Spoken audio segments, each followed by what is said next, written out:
Let's read my 26 books I picked for 2026 to read. I have 20 books left from that list, and in this vlog, I want to read at least these two books to finish the first series by Bianca Yosivoni. These are book 3 and 4 in the series. But before we get to these books, I took a look in on this book yesterday, which is the German version of Heroes Are My Weakness by Susan Elizabeth Phillips. And I also have a signed version of it. But I started at page 5 here yesterday in the evening and read until page 14. So 9 pages. And nope, this book is not for me. I already DNF'd it now, which is a bit sad, but I don't want to spend my time reading about a 33-year-old woman that talks constantly with her puppets, because I already took a look further into the book. So in chapter 2 and 3, and she's still doing that. And not only with one puppet, she has whole discussions with multiple puppets. They all have a different personality. So Leo is the one that bullies her. Peter is the one that is the hero and want to protect her. Then there is a princess and some other characters. And as I said, she has whole imaginary discussions with them as if they were real people. And I could live with that if this book would be a serious book about multiple personality disorder. But it isn't. It is a rom-com and it is all written in a very funny style. And I'm not into that. I'm sorry. As I said, this is not for me. So after these 9 pages, already one book less on my 26 for 2026 list, which leaves 19 books now. And we can already come to the next book, Die letzte erste Nacht, which translates to The Last First Night.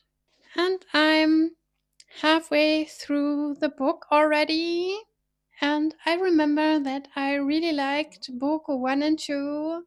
This is a new adult romance series set on a university in US. And we have a whole friend group here. And we are building romances and relationships now in this friend group. We already had Ellen, Luke, and Emery and Dylan. And now we have Trevor and Tate. They already had a one night stand with each other, but nobody knows about it. And Tate wants to repeat that because the sex was good. But Trevor doesn't seem interested in that. He just wants to forget what's happened. But Tate is really stubborn. She's a super ruthless girl, very confident, but also very heartbroken, and nobody knows about it. She lost her brother a few years ago. He was found dead on this campus, and officially he died because of a heart disease. But Tate wants to find out what really happened back then. And Trevor, I don't know, but I got the feeling that he knows what happened and that this is the reason why he doesn't want to get into more with Tate. I think he feels bad that he haven't already told her what he knows, but he also doesn't plan to change that. And maybe all of that has to do with illegal fighting. I think Trevor was into that, and maybe that's why he knew Tate's brother. I don't know. We will see if I'm correct or if I'm wrong in the second half. There is a lot of tension between the characters, and Trevor tries his best to protect Tate from herself because, as I said, she's quite ruthless and she drinks a lot, she parties a lot, and sometimes she also takes drugs. And he is so very not cool with that. So even if he tries his best to stay away for her, he can't change that he still wants to protect her. So her ruthlessness creates a lot of forced proximity here. And I'm interested to see how this whole relationship between them continues, how Tate will react when Trevor opens up and tell her everything.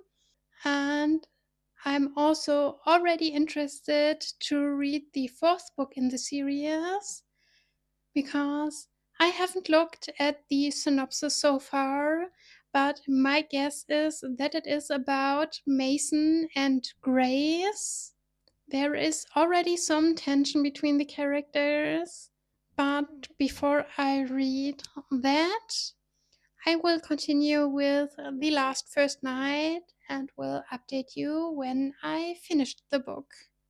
And I finished the second book of this vlog, die letzte erste Nacht, the last first night, and can say I really, really loved the characters. I loved their character development. I loved the friendship. I loved the development of the relationship of the characters. So I loved a lot of things here, but I had one big problem with the story, and that was the conflict of this plot or of this relationship. Because basically, it was that Trevor didn't want to tell her something really important, because he knew he would hurt her with it. But nonetheless, they both got closer to each other. And of course, at some point, she found out on her own, was really, really hurt. Of course, on the one side, by the secret itself, but mostly because he didn't tell her for years. And I understand that. But let's be honest, one serious discussion between these two characters would have prevented this whole conflict. And that's why I hate the miscommunication trope so much, because that's basically what it is. Especially because Tate asked him multiple times if he knows anything, and he always says no, even if it's a lie. And that's not okay. So, all in all, this was probably my least favorite book of the series so far. I have read book 1 and 2 years ago, but I can remember that I really liked and enjoyed these stories. This one, because of the conflict, not so much. But no matter what, I'm interested now to read book 4, the final book of the series. So, der letzte erste Song, which translates to the last first song. And I know next to nothing about it. So, I will start reading and I will tell you more when I'm halfway through the book. I am now halfway through the last book of the first series, the last first song, the story of Grace and Mason. So, the characters I predicted for this book. I had the right feeling here, but I don't know if I like the book. I am halfway through it now, and it is good, don't get me wrong. I just don't know if it is my story because of the topics here. And I don't even mean that I don't like these topics, but these are super sensitive topics, and Bianca needs to do it right. So it all depends on the second half of the story, if I will like it or not, which is completely okay. But let me tell you what the topics are so you can make up your own mind. We have Grace and Mason. They have the same friend group, but they are not really friends. At least not when the story starts. And they both have a lot of problems to fight with. Mason fights with an on and off relationship with his high school sweetheart Jenny. She doesn't really want to commit to this relationship. She wants to take breaks on the regular to meet other people. And Mason, he is not super okay with it, but he accepts this because he loves her and he wants this relationship to work. So he does everything that Jenny is happy and just waits patiently until she comes back each and every time, which I think is super problematic. And one of the topics where I say this needs to be done right in the end, but I think we will get there because it is not the story of Mason and Jenny, it is the story of Mason and Grace. And Grace, she is the bigger focus of the story, at least with her problems, because we discuss a lot of eating disorder here, a lot of toxic relationship with her mother, and weight problems, because her mother, not the nicest person on earth, because she always has something to complain about with Grace. She is too heavy, she needs to do more sport. She even writes her adult daughter meal plans. And let me clarify something. When she says that Grace needs to do a diet, Grace isn't overweight. She is more underweight. And her mom definitely has a problem. She will never be satisfied with Grace, but Grace does everything to make her mother happy because all these words from her mother gets into her head and she really struggles with it, which is why she asked Mason, the ex-soldier, to do the military drill with her, to do sport with her, and that's the beginning of this friendship.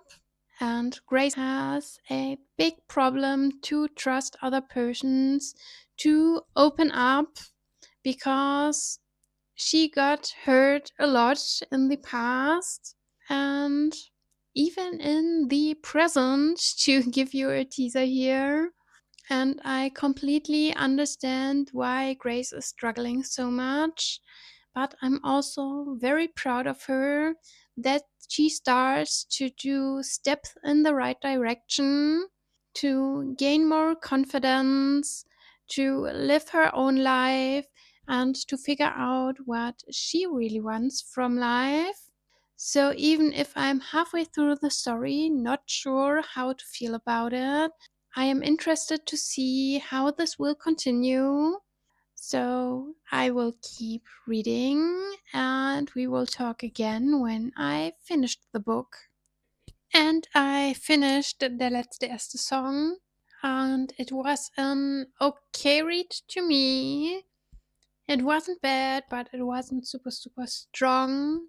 So I was satisfied with the solutions itself for the problems of the characters, but the solutions came very, very short and very quickly, which I think wasn't very realistic. And I wanted more, but I'm very happy with the happy end of Mason and Grace. I'm glad they found together. I'm glad the whole band thing worked out and that Grace can be the front singer of this band. But also in that case, I wanted more, especially of the songwriting. It was a topic in the book that Mason had problems writing his own songs. So he was very good at the composing part, but writing the actual song text, he had problems with that. And I wanted to see more of that, not only the struggles, but also Grace helping him. And I wanted to see actual song texts, but we didn't get that. So that's why, in the end, that was only an okay read for me. It is typical new adult romance from 10 years ago. Nothing super special, and definitely not like the NA books we have right now. So the genre changed a lot during these years, which is okay and a good thing. And I'm still happy that I've read the last first song now and that I finished the first series by Bianca Yosivoni now. But I can also say that I liked the books more when I read them back then. So, book one and two, I had a more enjoyable reading time than now reading book three and four. And I'm 100% sure that this is not the fault of the books, but it is me getting older, growing a bit out of the genre, and the genre changing over time. So, one more series finished, and right now I have 1.5 weeks left until this vlog will be published. So, can I read two more books? We will find out. Stay tuned, and I will keep you updated. And I am now halfway through Come to Me Quietly, the story of Alina and Jared. They were best friends in their childhood, or more for Alina, Jared was her best friend, and Jared's best friend was Alina's older brother. They are a few years apart, but they spent their whole childhood together. They played with another, and Jared always insisted to take Alina with them, even if Alina's brother wasn't that happy about it. And then something has happened when they were teenagers, and they haven't seen Jared now for 6 years. He needed to go to rehab or prison or both. I'm not sure here. It's all very mysterious so far, halfway into the book, because Jared always says he was behind bars, and I don't know if rehab centers have bars. So I'm a little bit confused at this front, but I hope there will be some point where everything makes sense. Jared also lost someone in an accident, but I don't know who. Maybe his mom? Because they never talk about her in the present timeline. But Jared definitely took drugs after the accident that happened. And for some reason that I don't know yet, he thinks it's all his fault. He doesn't deserve to be happy. He is completely broken and super, super unhappy. But now, 6 years after he went to prison rehab and then lived his life somewhere else. He comes back into his hometown and meets his former best friend, Alina's brother. His name is Christopher, and Christopher immediately invites him to live with him, to spend some nights on the couch there. And Christopher lives with his little sister in this apartment.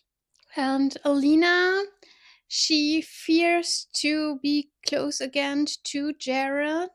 And at the same time, it's everything she's craving for 6 years. Because when she was 14, she already was in love with him. Not that he knew about it, but they were super, super close, as I said, best friends. And now everything is complicated. Again, we don't really know what happened. We will get there at some point, but not yet. And it is definitely a slow burn story. Jared thinks Alina deserves someone better, but at the same time, he's super jealous when she meets another guy. And everything Alina wants is to be with Jared. But again, when she gets close to him, she fears that he will run away. And then we have Christopher. He warned Jared that he shouldn't get close to Alina, that he should not hurt her. So everything is complicated, but I'm really enjoying it so far. I love the deep dive stories, the heartbreaking stories, so that is right up my alley, and I can't wait to continue reading. For some reason, it takes ages to read this book. I need twice as long to read a page than I normally do. And some of the chapters are super, super long, which is not helping. The last chapter I read was almost 50 pages long, and it took me an hour and a half when normally I read around 1 page per minute. So, definitely slowing down here, which means my timeline for this vlog is already shattered. I wanted to read book 1 and 2 over the long Easter weekend we have here in Germany. We have national holidays on Friday and Monday, and this vlog should be out on Tuesday. I don't see that happening because it is Friday now. I am halfway through book 1. I don't think I will finish book 1 today, which I should do to be on time. And tomorrow, I also want to film my Read With Me for Sunday for Oathbringer. So that will also take some hours. On Sunday, I'm with my family for brunch. So not that much time for reading, or at least not that much time that I can finish book 2 on Monday and edit this vlog. So maybe I will delay this vlog for a week and will film my wrap up on Monday and edit that to put out on Tuesday. I have some time to make this decision. I need to make it on Monday. So we will see how far I am until then in this books. But for now, that's it. I will continue reading and I will update you when I finished the book. And I finished this book, or more, this version, Come to Me Quietly. And I'm a bit torn after I finished the book because I really liked how the story built up until we got to the point where all the secrets were revealed, where we had the third act breakup, etc., etc. The drama was dramaing, and I mean, really dramaing. It was way too much. Everything was over dramatic, starting with the fact that Ellie's brother Christopher got in a fight with Jared after he found out that Jared and Ellie were together, and he called Jared names that I won't repeat here. But if they really were best friends, they wouldn't treat each other like that. It was way too much. And that Jared was leaving then, even if Ellie begged him to stay. I wasn't a fan of that. And I also wasn't a fan of the reveal of Jared's past because we know the case. Someone had a traumatic experience in the past. He thinks it is his fault.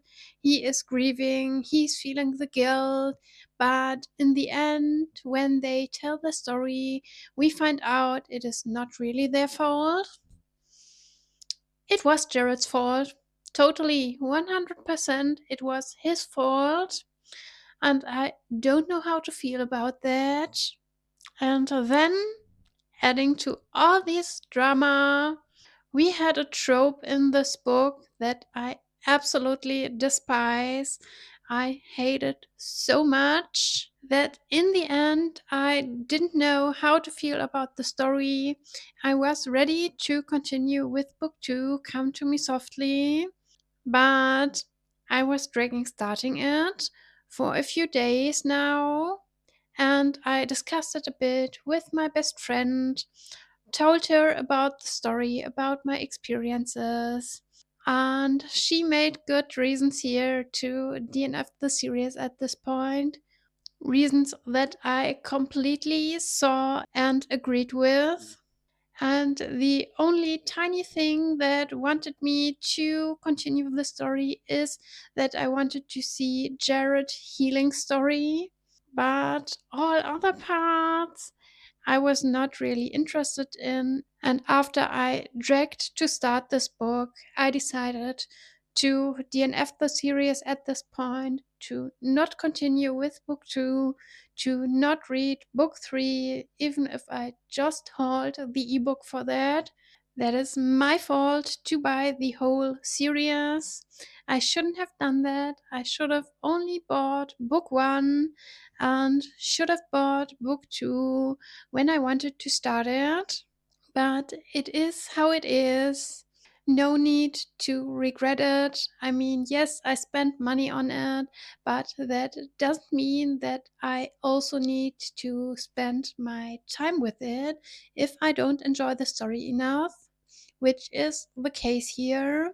So I won't read this book or more the English version, Come to Me Softly, and I won't read Come to Me Recklessly, which wouldn't have been part of this vlog anyways, because it was not on my 26 for 2026 list. But with this, we come to an end now of this vlog. And we had 5 books that I discussed in this vlog. 3 of them I've read, one of them I DNF'd very, very early, and one of them I haven't even started and I won't read it. So we started this vlog with 20 books from my 26 for 2026 list. 5 of them left my TBR now, which means 15 books are left at this point. I'm doing really good so far, and you need to wait a little bit for the next vlog in this series because I will read the whole Young Sherlock series, even if just the first 3 books were on my list here.